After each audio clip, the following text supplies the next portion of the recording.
मित्रों, आजकल आप सनातन धर्म को लेकर बहुत सी बातें सुन रहे हैं। धर्म को लेकर लोगों में आस्था तो कम नजर आ रही है, लेकिन इसे लेकर बहुत बवाल चल रहा है। भारत जैसे विकासशील देश में लगभग 80% लोग ऐसे हैं जो इस धर्म में विश्वास रखते हैं। वहीं प्रेजेंट टाइम की अगर बात करें तो धर्म के नाम पर लोग समाज में गलत बातें फैला रहे हैं, जिससे एक आदमी दूसरे आदमी को अलग ही नजरे से देख रहा है। कोई धर्म को लेकर कुछ कहता है तो कोई कुछ, लेकिन आखिर सोचने वाली बात यह है कि क्या है इसका इतिहास। कहीं लोग अपने हिसाब से तो नहीं इसका प्रचार कर रहे। देखिए, सनातन धर्म का मतलब है जो हमेशा के लिए सच। जिन बातों का सच्चा महत्व हो वही सनातन कहलाता है। जैसे सच सनातन है, वैसे ही ईश्वर सच है, आत्मा सच है, मोक्ष सत्य है, और इस सच के रास्ते को बताने वाला धर्म ही सनातन धर्म भी सच है। वही सच जो अनादिकाल से चला आ रहा है और जिसका कभी अंत नहीं होगा, वो ही सनातन कहलाता है, जिसका ना कोई शुरुआत हो और ना ही कोई अंत। यही सनातन धर्म का सच है। वैदिक या हिंदू धर्म को इसलिए सनातन धर्म कहा जाता है क्योंकि यही एक ऐसा धर्म है जो भगवान, आत्मा और मोक्ष को तत्व और ध्यान से जानने का रास्ता बताता है। कहते हैं मोक्ष का कॉन्सेप्ट इसी धर्म की देन है। एक निष्ठता, ध्यान, मौन और तप के साथ साथ नियम के अभ्यास और जागरण का मोक्ष ही रास्ता है। इसके अलावा कोई मोक्ष का रास्ता नहीं है। व्यक्ति को मोक्ष से आत्मज्ञान और भगवान का ज्ञान होता है। सनातन धर्म के मूल तत्व सत्य, अहिंसा, दया, क्षमा, दान, जप, तप, यम, नियम आदि हैं जो हमेशा के लिए ही रहेंगे। बाकी प्रमुख धर्मों के उदय के पूर्व वेदों में इन सिद्धांतों को तय कर दिया गया था। जो लोग ब्रह्म परमेश्वर को नहीं मानते वे झूठी दुनिया में जीते हैं। असत्य से मृत्यु काल में कभी न खत्म होने वाले अंधकार में पड़ते हैं। उनके जीवन की गाथा भ्रम और भटकाव की ही गाथा सिद्ध होती है। उन्हें कभी भी अमृतत्व नहीं मिलता। मृत्यु आए इससे पहले ही हिंदू धर्म के सच्चाई के रास्ते पर ही आ जाने में भलाई होती है, वरना कई योनियों में भटकने के बाद अंधकार में रहना पड़ता है। अहम ब्रह्मास्मि और तत्वमसि, यानी मैं ही ब्रह्म हूँ और तुम ही ब्रह्म हो। आपने कई बार ये सुना होगा। ये पूरी दुनिया जगत ब्रह्ममय है। ब्रह्म खुद में पूरा है, वैसे ही ये दुनिया भी खुद में पूरी है। पूरी दुनिया की उत्पत्ति पूर्ण ब्रह्म से ही हुई है, जो तत्व हमेशा सर्वदा निरंजन, निर्विकार, जिसका कोई आकार नहीं और हमेशा स्वरूप में ही स्थित रहता है, उसे सनातन कहते हैं। वेदों का ब्रह्म और गीतों का स्थित प्रज्ञ ही रहने वाला सच है। जड़, प्राण, मन, आत्मा और ब्रह्म हमेशा सच की ही लाइन में आते हैं। सृष्टि व भगवान अनादि, अनंत, सनातन और सर्वविभू हैं। आकाश, वायु, जल, अग्नि और पृथ्वी ये अपना रूप बदलते रहते हैं, लेकिन खत्म कभी नहीं होते। प्राण की भी अपनी अवस्थाएं हैं, उसी तरह आत्मा की अवस्थाएं हैं। जागृत, सपने, सुसुप्ति और तुर्या। ज्ञानी लोग ब्रह्म को निर्गुण और सगुण कहते हैं। ये सारे भेद तब तक रहते हैं जब तक आत्मा मोक्ष प्राप्त न कर ले। यही सनातन धर्म का सच है। कहते हैं आत्मा का मोक्ष परायण हो जाना ही ब्रह्म में लीन हो जाना है, इसलिए ब्रह्म सच है। दुनिया तो बस एक मिथ्या, यही हिंदू धर्म के हिसाब से सच है, और इस हमेशा रहने वाले सच को जानने या मानने वाले ही सनातन कहलाते हैं। हिंदुत्व क्या है?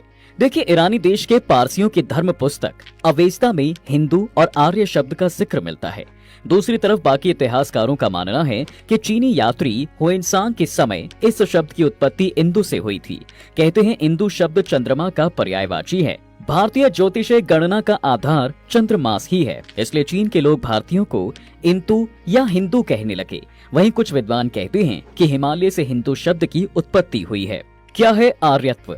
वहीं आर्य समाज के लोग इसे आर्य धर्म कहते हैं, जबकि आर्य किसी जाति या धर्म का नाम ना होकर इसका सिर्फ उच्च ही माना जाता है, यानी जो मन, वचन और कर्म से बड़ा है वही आर्य है। बौद्ध धर्म में 4 आर्य सच का मतलब 4 उच्च सच ही होता है। इस तरह आर्य धर्म का मतलब उच्च समाज का धर्म ही होता है। बता दें कि प्राचीन भारत को आर्यवर्त भी कहा जाता था, जिसका मतलब उच्च लोगों के निवासी की भूमि था। सनातन मार्ग। साइंस भी सनातन सच को पकड़ने में अभी तक कामयाब नहीं हुआ है, लेकिन वेदांत में उल्लेखित जिस सनातन सच की महिमा का वर्णन किया गया है, साइंस धीरे धीरे उससे सहमत होती नजर जरूर आ रही है। हमारे ऋषि मुनियों ने ध्यान और मोक्ष की गहरी अवस्था में ब्रह्म, ब्रह्मांड और आत्मा के राज को जानकर उसे साफ तौर से बताया था। वेदों में ही सबसे पहले ब्रह्म और ब्रह्मांड के रहस्य का राज खोला गया और मोक्ष की धारणा को तय कर उसके महत्व को समझाया गया था। मोक्ष के बिना आत्मा का कोई महत्व नहीं, इसलिए ऋषियों ने मोक्ष के रास्ते को ही सनातन धर्म बताया है। अब सनातन धर्म के सच को जन्म देने वाले अलग अलग काल में कई ऋषि हुए हैं। कुछ ऋषियों को दृष्टा कहा जाता है, यानी उन्होंने सच को जैसा देखा वैसा कहा, इसलिए सभी ऋषियों की बातों में एक जैसी समानता है। जो ऋषियों की बातों को नहीं समझ पाते वही उसमें भेद करते हैं। भेद भाषाओं में होता है, अनुवादकों में होता है, संस्कृतियों में होता है। परंपराओं में होता है, सिद्धांतों में होता है, लेकिन सच में नहीं। वेदों की माने तो भगवान अजन्मा है, उसे जन्म लेने की जरूरत नहीं, उसने कभी जन्म नहीं लिया और वह न कभी जन्म लेंगे। भगवान तो एक ही हैं, लेकिन देवी देवता कई हैं। उस एक को छोड़कर बाकी के आधार पर नियम, पूजा, तीर्थ जैसे कर्मकांड को सनातन धर्म का भाग नहीं माना जाता। हिंदू धर्म को दुनिया का सबसे पुराने धर्म के रूप में जाना जाता है। दोस्तों, भारत की सिंधु घाटी सभ्यता में हिंदू धर्म के बहुत से चिन्ह भी मिलते हैं। ये धर्म ज्ञात रूप से करीबन 12,000 साल पुराना है, जबकि कुछ मान्यताओं के मुताबिक हिंदू धर्म 90,000 साल पुराना है। हिंदू धर्म ने अपनी जड़ें यूरोप से लेकर एशिया तक फैला रखी हैं, जिसके सबूत आज भी देखने को मिलते हैं। हम आपको दुनिया की ऐसी ही जगहों के बारे में बता रहे हैं जहां हिंदू धर्म अपने चरम पर हुआ करता था। सिंधु सरस्वती घाटी की हड़प्पा एवं मोहनजोदाड़ो सभ्यता। जैसा कि सभी को पता है कि हिमालय से निकलकर सिंधु नदी अरब के समुद्र में गिर जाती है। पुराने समय में इस नदी के आसपास फैली सभ्यता को ही सिंधु घाटी की सभ्यता कहा जाता है।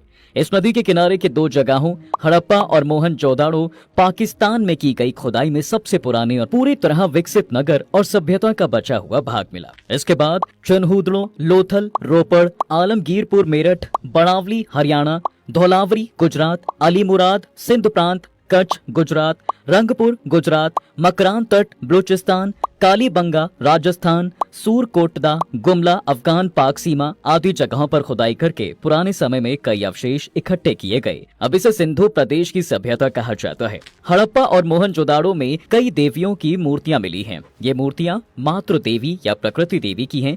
पुराने समय से ही मातृ या प्रकृति की पूजा भारत के लोग करते रहे हैं और आज के समय में भी कर रहे हैं। यहाँ हुई खुदाई से पता चलता है कि हिंदू धर्म की पुरातन काल में कैसी स्थिति थी।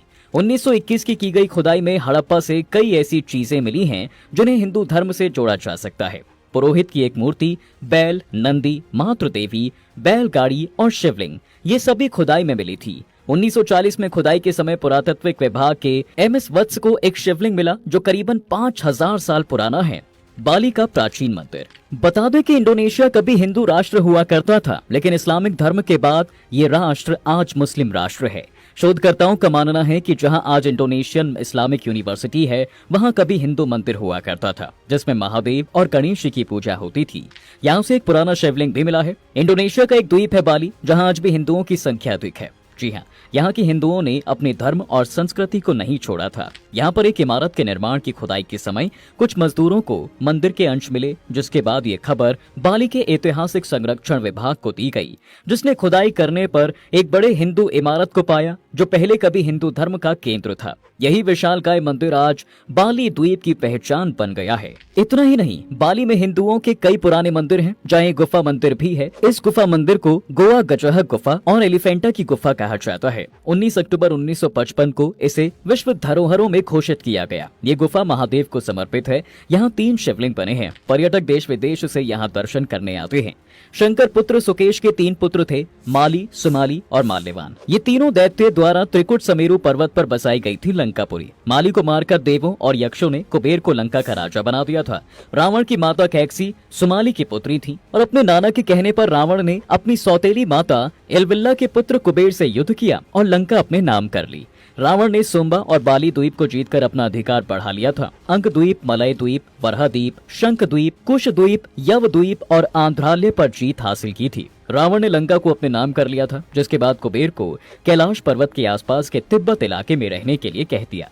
आज के युग के मुताबिक रावण का राज्य इंडोनेशिया, मलेशिया, बर्मा, दक्षिण भारत के कुछ राज्य और श्रीलंका पर राज था। वेटिकन शहर का शिवलिंग। देखिए, लोगों का मानना है कि वेटिकन तो वाटिका का बिगड़ा रूप है। वैदिक काल में ये जगह भी सनातन धर्म का केंद्र हुआ करती थी। यहाँ खुदाई के समय शिवलिंग निकला है जो रोम के जॉर्जियन एट्रस्कन म्यूजियम में रखा गया है। ये भी कहा जाता है कि वेटिकन सिटी का मूल स्वरूप शिवलिंग की तरह ही है। इतिहासकार PN ओक ने अपनी रिसर्च में ये दावा भी किया है कि धर्म चाहे कोई भी हो, वो निकला हिंदू धर्म से ही है। कंबोडिया का हिंदू साम्राज्य। दुनिया का सबसे बड़ा हिंदू मंदिर परिसर और सबसे बड़ा धार्मिक स्मारक कंबोडिया में स्थित है। ये कंबोडिया के अंकोर में है। इसका निर्माण सम्राट सूर्यवर्मन द्वितीय 1112-53 ई के शासनकाल के समय हुआ था। ये विष्णु मंदिर है, लेकिन इसके पहले शासकों ने